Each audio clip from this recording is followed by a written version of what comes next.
วิทยาคารการเมืองกระทรวงป้องกันความสงบเปิดปันดำเนินชีวิตการเมืองประจำปี 2025 ในวันที่ 8 พฤษภาคม 2025 วิทยาคารการเมืองป้องกันความสงบได้จัดพิธีเปิดปันดำเนินชีวิตการเมืองประจำปี 2025 โดยการเป็นเกียรติเข้าร่วมของสหายพลจัตวาปริญญาเอกสุขนิรันดรกุลละวงศ์เลขาคณะบริหารงานพรรคหัวหน้าอำนวยการวิทยาคารการเมืองป้องกันความสงบมีคณะพรรคคณะอำนวยการพนักงานครูอาจารย์พร้อมด้วยนักศึกษาเข้าร่วมสหายพลจัตวาปริญญาเอกสุขนิรันดรกุลละวงศ์ได้กล่าวว่าการเปิดปั้นดำเนินชีวิตการเมืองในครั้งนี้ผู้เข้าร่วมจะได้พร้อมกันเสริมซึมบรรดาเอกสารที่สำคัญของพรรคประกอบมีเอกสารเพิ่มทวีเวียกงานศึกษาอบรมการเมืองแนวคิดในกำลังป้องกันความสงบ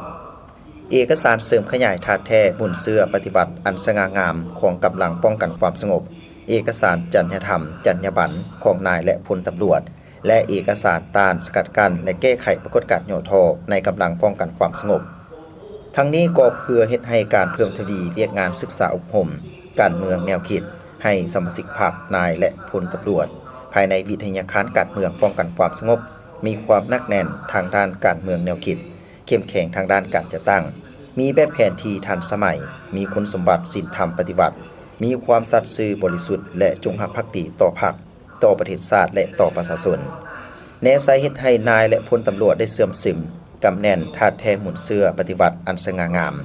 ผลงานไสสนะอันใหญ่หลวงและการเติบใหญ่ขยายตัวของกำลังป้องกันความสงบ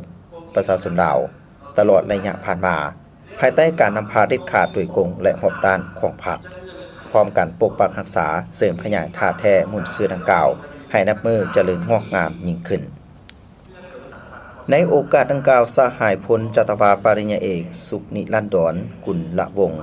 ได้เน้นหนักให้บรรดาสหายสมาชิกพรรคนายและพลตำรวจภายในวิทยาคารการเมืองป้องกันความสงบพร้อมกันเขียนไปสำรวจตนเองและผ่านไปสำรวจเพื่อสังเกตตีราคาในการเคลื่อนไหวปฏิบัติหน้าที่เวียกงานในระยะ1 ปีผ่านมาและจัดแบ่งประเภทตามความเหมาะสมตลอดว่า